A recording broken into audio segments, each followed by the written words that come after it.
যাই হোক, জমানা খারাপ, আসলে মানুষ খারাপ। জমানা তো জমানাই, কোন এলাকা খারাপ, এলাকা তো ভালো, মানুষ খারাপ। ওই দেশটা খারাপ, দেশ তো দেশই, দেশ ভালো মন্দের কিছু নাই, মানুষগুলি খারাপ, মানুষগুলি ভালো। কথা ঠিক না? বাংলাদেশ খারাপ না, বাংলাদেশ খারাপ না, বাংলাদেশে যে ভালো কোনো দেশ আমি দেখি না। ভৌগোলিক দিক থেকে বাংলাদেশ অনেক ভালো, এত সুন্দর।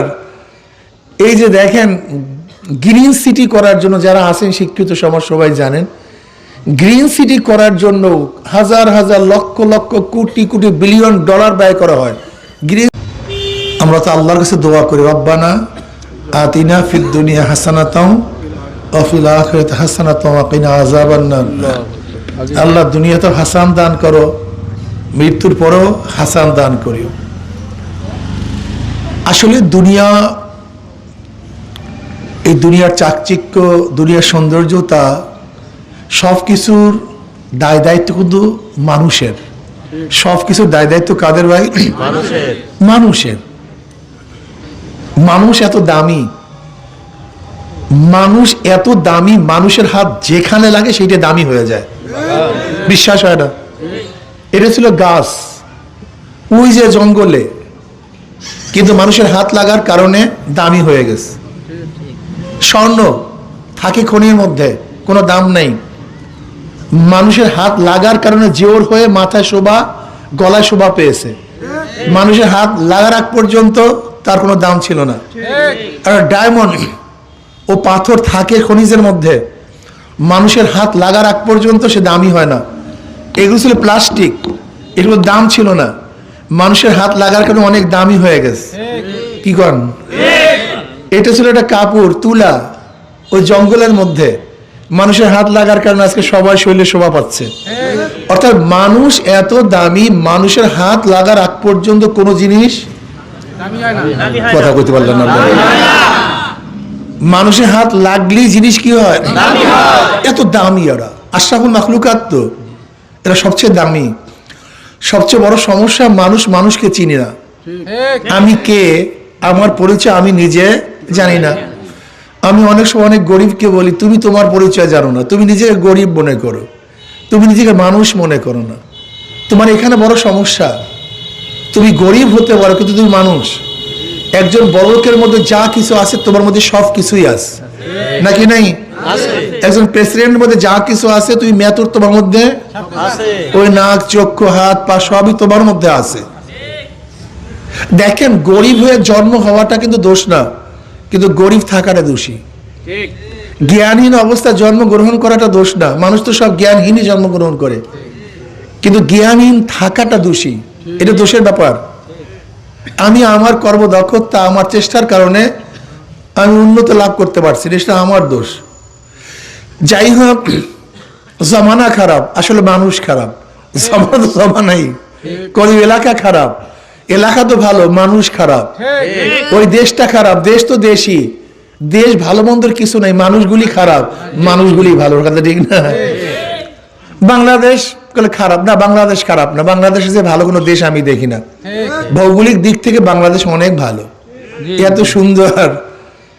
এই যে দেখেন, গ্রিন সিটি করার জন্য যারা আছেন শিক্ষিত সমাজ সবাই জানেন, গ্রিন সিটি করার জন্য হাজার হাজার লক্ষ লক্ষ কোটি কোটি বিলিয়ন ডলার ব্যয় করা হয়। গ্রিন সিটি করবে, অথচ দেখেন তো সবই গ্রিন সিটি। কি? সবই গ্রিন সিটি, অথচ গ্রিন সিটি করার জন্য আল্লাহু আকবার, গেলাম আলাইন আবুধাবিতে, গ্রিন সিটির জন্য তারা কোটি কোটি মিলিয়ন ডলার ব্যয় করতেছে। অথচ আমি দেখছি আমাদের প্রত্যেকটা গ্রাম গ্রিন সিটি। একটা লেক করার জন্য কোটি কোটি টাকা ব্যয় করতেছে। এই বাম পাশে বিশাল সুন্দর লেক, পানি, স্বচ্ছ পানি আসতে আছে, নাকি ভুল বললাম ভাই? ওরা লেক করতে হাজার হাজার কোটি টাকা ব্যবহার করে, অথচ আমার পাশে লেক, কিন্তু আমরা নষ্ট করে ফেলি। দেখেন, সৌদি আরবে একটা গাছ জন্ম নিতে, গাছ জন্ম করাতে প্রায় 5,000 রিয়াল ব্যয় করা হয়, 5,000 রিয়াল। অথচ আমাদের দেশে বাদুর পায়খানা করলে বাগান হয়ে যায়, গরু পায়খানা করলে বাগান হয়ে যায়। পানি শিকড় চরের মধ্যে ঠেকায় দিলে বাগান হয়ে যায়। বুঝেন দেশটা কত সুন্দর। দেখেন জেলে কোনো কিছু নেই, হাত পাও নিয়ে নদীতে নামে, বাস পেট পুরাইয়া মাছ নিয়ে ঘরে ফিরে যায়। এত সুন্দর একটা দেশ, এই দেশটার মতো এত ভালো দেশ কোথাও নেই। কিন্তু দেশটাকে নষ্ট করছে কারা? দেখার বিষয় এখানে, এইটা দেখার বিষয়। এই যে বাখেরগঞ্জ এই রাস্তাটা আমি সেই ছোটবেলার থেকে দেখি ভাঙ্গে গড়ে। আমি 5 বছর দেখিনি এই রাস্তাটা ভালো থাকতে, আমার নজর দেখি।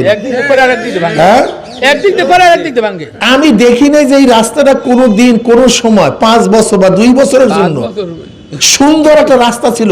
আমি দেখিনি, এই দেখি করে ভাঙ্গে করে। বা এর কারণটা কি? আপনি কি একদিনও দেখছেন আমাদের দেশে কিছু রাস্তা বিদেশিরা করে? দেখেন অ্যাপ্রোচ রোডগুলি, ব্রিজের অ্যাপ্রোচ রোডগুলি কারা করে? যারা ব্রিজ করে। 5 বছরের মতো সাংবাদিক সাহেব কিচ্ছু না। কত বছর? কোন তো 10 বছর কিছু না।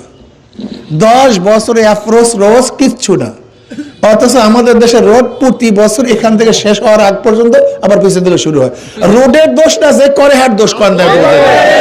এতটুকু বোঝেন না কেন? পাগলামি। আমি কিভাবে বুঝাবো বলেন তো? আমি কি বুঝাবো? গিলু থাকলে তো বুঝাবো, মানুষ তো গিলুও নাই। সমস্যা তো কোন জায়গায়? গিলুও তো নাই মানুষের, কি বুঝাবোটাকে? বুঝলাম না কিছু।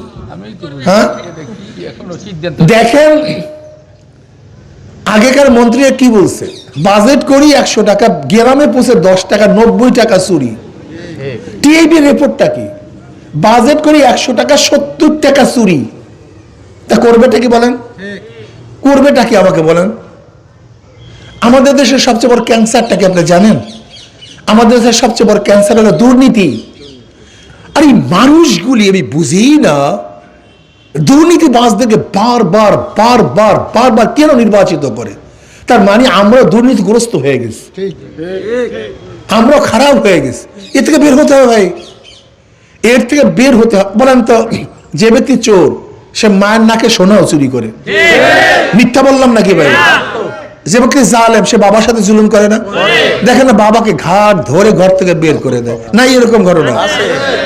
যে ব্যক্তি জালেম সে মায়ের সাথে জুলুম করে না, স্ত্রীর সাথে জুলুম করে না, ও সন্তানের সাথে জুলুম করে। ওর অভ্যাসই জালেম, জুলুম করা। একজন জালেম আপনার সাথে জুলুম করে, একজন চোর মায়ের নাকে সোনাও চুরি করে। আচ্ছা বলেন তো, যে চোর না, যে ব্যক্তি চোর না, সে 70 টাকা চুরি করতে পারবে? কারণটা কি? অভ্যাস নেই। বেড়ার কি নাই? চুরি করবে কি? অভ্যাস তো নাই। এর জন্য 70 টাকা চুরি করতে পারে না। যে ব্যক্তি জালেম না, সে কি 70কে জুলুম করতে পারবে? কারণটা কি? অভ্যাস নেই। আর যেটা জালেম ও সবার সাথে জুলুম করবে। ধরে নেন আল্লাহ যদি আমাকে নির্বাচিত করে, ধরে নেন আমাকে আল্লাহ নির্বাচিত করে, আচ্ছা আমি কি কোনো গরিবের টাকা আত্মসাৎ করতে পারবো? পারবো না। কেন? কথা কয় না। কি নাই? অভ্যাস নাই তো। পারবো কিভাবে? অভ্যাস নাই তো, এই অভ্যাস নাই। আচ্ছা বলেন তো, আমাকে আল্লাহ যদি নির্বাচিত করে, আমি কারোর সাথে জুলুম করতে পারবো? মিথ্যা মামলা দিতে পারবো? কেন পারবো না? কেন? অভ্যাস নেই। আর যাদেরকে আপনি নির্বাচিত করেন ওদের অভ্যাসই জুলুম, ওর জন্মটাই কয়লা। যার জন্ম কয়লা তাকে যতই আপনি ধৌত করেন না কেন, যত ধুইবেন কালুই বের হবে, সেখান থেকে আপনি পরিষ্কার করে দিন, হবে না। যাদের সিস্টেম, যাদের পলিসি, যাদের শুরুটাই চুরি, ডাকাতি, বদমাশি, অন্যায়, তাদের থেকে কোনোদিন ভালো আশা করা যায় না। তাই না? দেশে একবার নির্বাচন হয়েছে না বারবার নির্বাচন হয়েছে?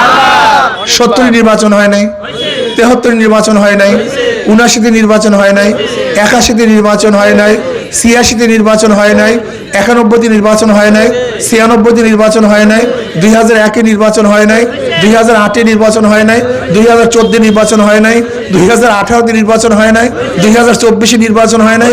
কত তো নির্বাচন হয়েছে, আর 2026 নির্বাচন হবে। নির্বাচন তো হবে, কিন্তু পেয়েছেনটা কি? হারাইছেন কি? একদিনও করছেন, একদিনও করছেন নাই। আগামী নির্বাচনে একটা কষার সময় আসছে। যদি মনে করেন হুজুরও ক্ষমতায় গেলে, এমপি হলে চুরি করবে, আমাকে ভোট দেওয়া ঠিক হবে না। একজন চোরকে আপনি ভোট দেবেন কেন? আপনি যদি মনে করেন হুজুরেও জুলুম করবে, একজন জালেমকে ভোট দেওয়া ঠিক হবে না। কেন জালেমকে আপনি ভোট দিবেন কেন? যদি মনে করেন হুজুরে সংসদে গেলে কথা বলতে পারবে না, বোবা হয়ে থাকবে, একজন বোবা পাঠাবেন কেন? সংসদে বোবার কোনো কাজ নাই, ওখানে কথা বলতে পারে তার কাজ, আমাকে ভোট দেওয়া ঠিক না। আর যদি মনে করেন না, হুজুর নির্বাচিত হলে গরিব দুঃখী মেহনত মানুষ একটা টাকা আত্মসাৎ করবে না, জুলুম অত্যাচার বিচার হবে না, মিথ্যা মামলা হয়রানি হবে না, সংসদে কোরআন ও সুন্নাহর পক্ষে, জালেমের বিপক্ষে, গরিব দুঃখী মেহনতের পক্ষে কথা বলতে পারবে, তাহলে দায়িত্ব আমার নেই, দায়িত্ব আমাদের সবার। এই দায়িত্ব আমাদের সবার, এই দায়িত্ব আমার না। আমার চেয়ে আপনাদের দায়িত্ব অনেক বেশি। এই সমাজকে গড়তে হবে, এই ধ্বজা দ্বারা সমাজকে ভাঙতে হবে, এই ঘুরে দ্বারা সমাজকে পরিবর্তন করে সুন্দর একটা ফুলের মতো সমাজ গড়তে হবে। এজন্য ওদের পিছনে 1000 দিন ঘুরছেন, 1000 বছর ঘুরছেন, ওদেরকে প্রত্যাখ্যান করুন। আসুন নতুন একটা সমাজ গড়ার স্বপ্ন করি, শপথ গ্রহণ করি, নতুন সমাজ গড়ার স্বপ্ন দেখি। ইনশাআল্লাহ অবশ্যই যদি আমরা নতুন সমাজ গড়ার স্বপ্ন দেখি, আল্লাহ পাক কালামে পাকের মধ্যে ফরমান, মানুষের ভাগ্যের পরিবর্তন করে না যতক্ষণ, আল্লাহ ভাগ্যের পরিবর্তন করে না যখন মানুষ নিজের ভাগ্যের পরিবর্তন নিজে না করে। ইন্নাল্লাহ লা ইউগাইয়িরু মা বিকওমিন হাত্তা ইউগাইয়িরু মা বিআনফুসিহিম। কাজে আসুন একটা বারের জন্য আমাকে পরীক্ষা করেন। কয়টা বারের জন্য? 2 বার দরকার নেই, একবার। একটা বার হাত পাকে পরীক্ষা করুন। লাঞ্ছিত হবেন না, অপমানিত হবেন না। ইনশাআল্লাহ যেরকম চেহারা উজ্জ্বল, আশা করি এর চেয়ে বেশি উজ্জ্বল হবে ইনশাআল্লাহ। এখন তো কথা বলতেছি, শুনতেছেন, বাস্তবে দেখেন নাই, তখন শুনবেন না, বাস্তবে দেখবেন মজাটা কেমন। কি কথা বুঝাতে পারি না? রাজি আছেন না? ওই যারা দাঁড়ানো আছে, রাস্তা মনে খেপছে পুরা পড়ে গেল, হুজুরের কথা বাড়ি না। রাজি আছেন ইনশাআল্লাহ সবাই? একটা বারের জন্য সবাই রাজি আছে ইনশাআল্লাহ? কে কে রাজি আছেন? নারায়ে তাকবীর। আল্লাহ আমাদের সবাইকে কবুল করেন। একটা বার পরীক্ষা করুন ইনশাআল্লাহ।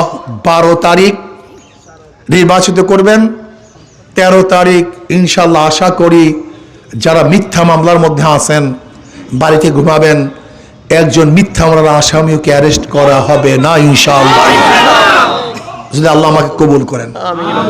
ইনশাআল্লাহ আমি যা করব, যদি আল্লাহ কবুল করে ভবিষ্যতে দেখতে পারবেন। আল্লাহ আমাকে আমাদের সবাইকে কবুল করে নেন।